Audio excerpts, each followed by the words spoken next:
आज IGFC south के साथ महसूद कबाइल के और परकी कबाइल के हमायदीन का जरगा था।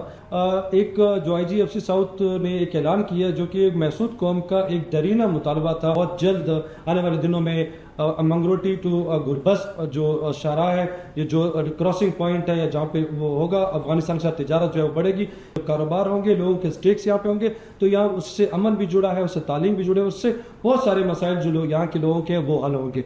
पे जो महसूद कौम से ताल्लुक़ रखने वाले मुख्तलिफ मकादे पे फ़िक्र के लोग शरीक हुए।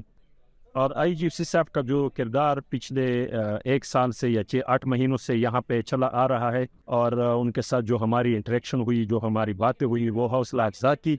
और इंशाअल्लाह ये ताल्लुक़ आगे भी जारी रहेगा। उम्मीद है कि यहाँ पे अमन की फ़िज़ा कायम होगी।